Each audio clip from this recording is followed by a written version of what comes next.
Good morning, students of class 4th. Today you have to study remaining part of the chapter 21, the Constitution of India. Milestone. Tick the correct option. First, the Constituent Assembly was set up in 1945. ये रंग है, लिख देंगे no, या तो टिक कर देंगे यहाँ पे नो पे। नेक्स्ट है the constitution begins with a preamble. जो हमारा संविधान है हमारे देश का, वो प्रीएम्बल मतलब प्रस्तावना से शुरू होता है, तो यस पर टिक कर देंगे। थर्ड है Indian citizens enjoy the right to vote. मतलब इंडियन सिटीजन जो हैं, भारत के जो नागरिक हैं, उनको वोट देने का, अपना मत देने का अधिकार है, तो इसको यस पर टिक कर देंगे। फोर्थ है Indian citizens enjoy fundamental rights but not fundamental duties, तो इसको टिक कर देंगे नो पे, क्योंकि फंडामेंटल ड्यूटीज भी है इंडियन सिटीजन के लिए। Fifth, every citizen does not enjoy the right to express his her views. It means हर एक सिटीजन को अपने व्यूज, विचारों को एक्सप्रेस मतलब व्यक्त करने का अधिकार नहीं है, तो ये होगा नो। नो पर टिक कर देंगे, क्योंकि सभी को अपने अधिकारों को, अपने जो मत हैं, अपने व्यूज हैं, उनको व्यक्त करने का अधिकार है। फंडामेंटल ड्यूटीज, मूलभूत कर्तव्य। As a citizen of India we are expected, मतलब हम इंडिया के सिटीजन्स हैं, भारत के नागरिक हैं, तो हमसे आशा की जाती है, we are expected to perform certain duties, मतलब हमसे कुछ कर्तव्यों की अपेक्षा की जाती है। Some of these duties are, इसमें से कुछ ड्यूटीज को नीचे दिया गया है। Obey the constitution and respect its ideology.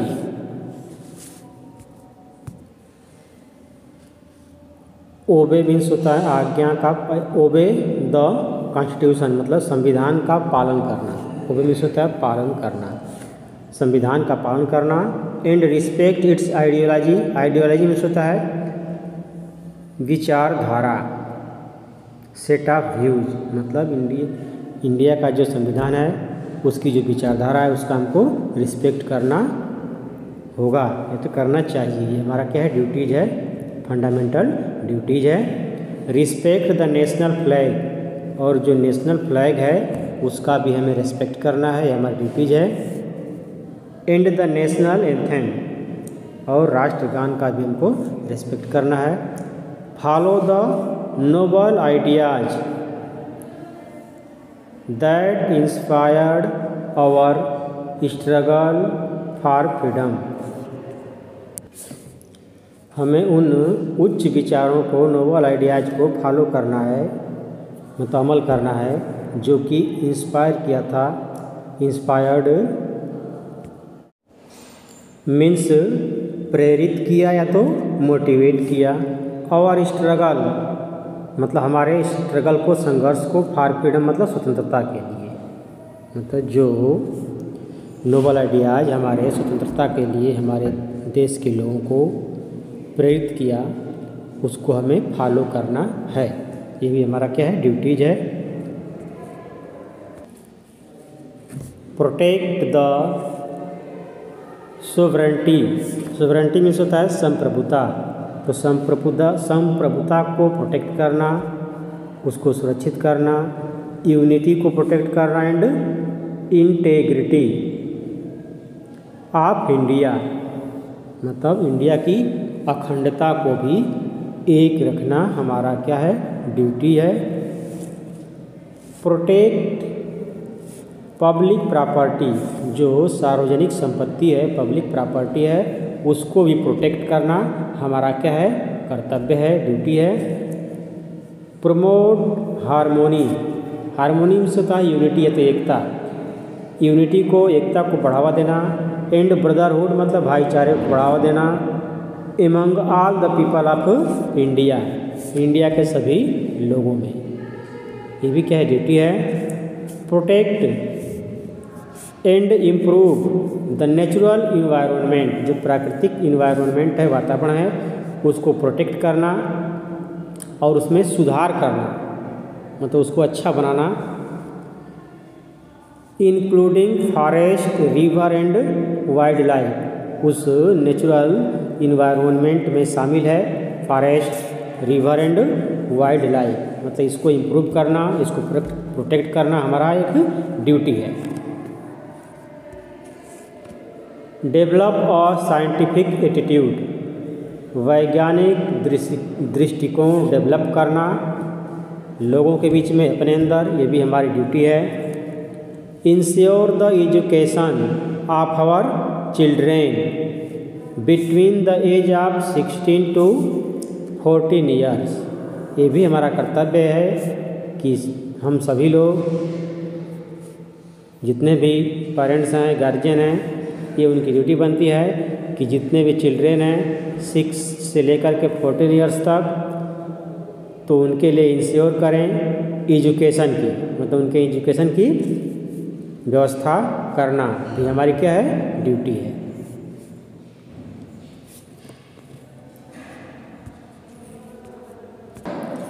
Directive principles of the state policy, directive principle नीति निर्देशक तत्व ऑफ स्टेट पॉलिसी, राज्य की पॉलिसी के। Our constitution has laid down, means हमारे कॉन्स्टिट्यूशन में लिखा गया है सम इम्पॉर्टेंट प्रिंसिपल्स, कुछ महत्वपूर्ण सिद्धांत for the government to follow, जो कि गवर्नमेंट को क्या करना है, फॉलो करना है। दीज प्रिंसिपल्स आर फंडामेंटल, ये प्रिंसिपल्स जो हैं फंडामेंटल हैं, मूलभूत हैं। For the governance of the country, country के शासन के लिए, कंट्री को गवर्न करने के लिए। It is the duty of the state, state की यह ड्यूटी होती है टू अप्लाई दीज प्रिंसिपल्स, की स्टेट क्या करें, इन प्रिंसिपल्स को अप्लाई करें, लागू करें। वाइल मेकिंग लॉज, मतलब नियम बनाते समय, जैसे कि राज्य सरकारें भी, स्टेट गवर्नमेंट भी कुछ नियम बनाती हैं, तो उनमें उसको क्या करना चाहिए, लागू करना चाहिए। जो सिद्धांत दिए गए हैं, प्रिंसिपल दिए गए हैं, डायरेक्टिव प्रिंसिपल हमारे कॉन्स्टिट्यूशन में, उसको these are called directive principles of the state policy, इसको directive principle of state policy बोलते हैं। Some of the directive principle of state policy are, इस स्टेट पॉलिसी के कुछ डायरेक्टिव प्रिंसिपल्स, कुछ नीति निर्देशक तत्व जो हैं नीचे दिए गए हैं। The government should provide better living condition for all citizen, जो गवर्नमेंट होगी उसको शुड प्रोवाइड मतलब उपलब्ध कराना चाहिए, बेटर लिविंग कंडीशन मतलब अच्छा रहने की दशा, मतलब सबको रहने की अच्छी व्यवस्था करनी चाहिए। फॉर ऑल सिटीजन मतलब सभी सिटीजन्स के लिए रहने की अच्छी व्यवस्था करना स्टेट गवर्नमेंट का काम है। The government should provide work for all the citizen, government should provide, government को प्रोवाइड करना चाहिए वर्क, काम, फॉर ऑल सिटीजन सभी सिटीजन्स के लिए। The government should improve the living condition of schedule caste, government को इम्प्रूव करना चाहिए लिविंग कंडीशन मतलब जो जीवन की दशा है, जीवन जीने की दशा है ऑफ द शेड्यूल कास्ट, ये जो शेड्यूल कास्ट है जो बिल्कुल निचले स्तर के लोग हैं उनकी बात कर रहा है। शेड्यूल ट्राइब्स, ये भी बहुत पिछड़े लोगों की एक तरह से जाति है, scheduled tribes and weaker section of the society, और सोसाइटी के समाज के जो गरीब तबके के लोग हैं उनको भी अच्छा लिविंग कंडीशन उपलब्ध करवाना सरकार का काम है। The government should promote equal justice, government को इक्वल जस्टिस मतलब समान न्याय की व्यवस्था करनी चाहिए। And provide free legal aid to the poor, free legal aid means होता है मुफ्त कानूनी सहायता। The government should promote cottage industries on an individuals और cooperative level in rural area, government को बढ़ावा देना चाहिए, प्रमोट करना चाहिए कॉटेज इंडस्ट्रीज को ऑन एन इंडिविजुअल मतलब व्यक्तिगत स्तर पे, और कोऑपरेटिव लेवल ये तो कोऑपरेटिव लेवल पे इन रूरल एरिया देहाती क्षेत्रों में। The government should provide equal distribution of resources to the country, कह रहा है कि गवर्नमेंट को प्रोवाइड करना चाहिए, उपलब्ध करना चाहिए इक्वल डिस्ट्रीब्यूशन मतलब एक समान डिस्ट्रीब्यूशन, डिस्ट्रीब्यूशन मीन्स बंटवारा ऑफ द रिसोर्सेज, जितने भी रिसोर्स हैं नेचुरल हो रिसोर्स, तो उसका इक्वल डिस्ट्रीब्यूशन में सभी नागरिकों में उसका डिस्ट्रीब्यूशन इक्वल होना चाहिए, इसका रिस्पांसिबिलिटी भी गवर्नमेंट को है।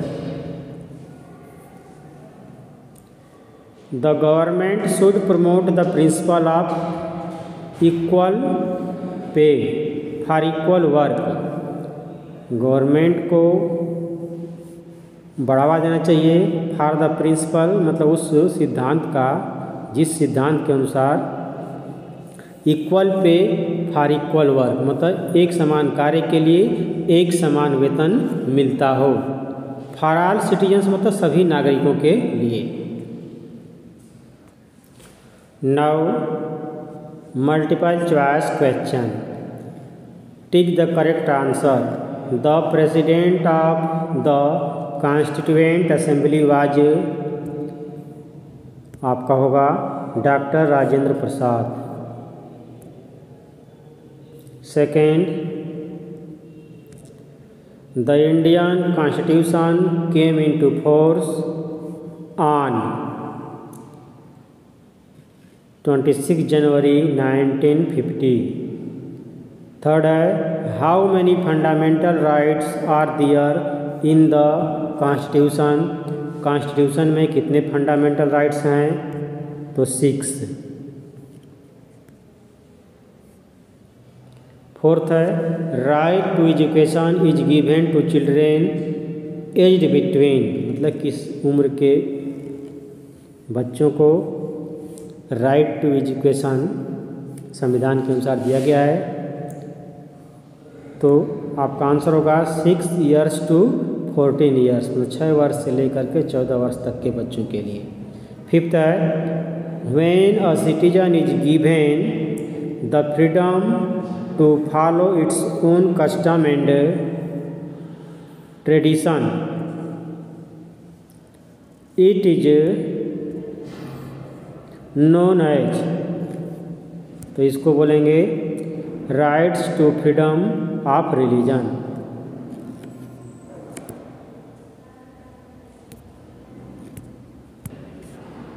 Now fill in the blank. Number first,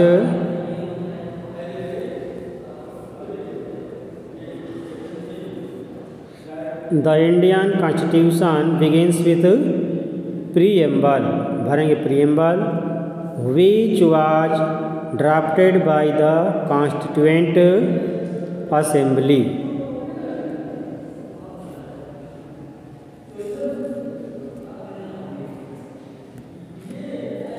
second है all the people are equal in the eye of law in a democracy. This is known as the rule of law. Third है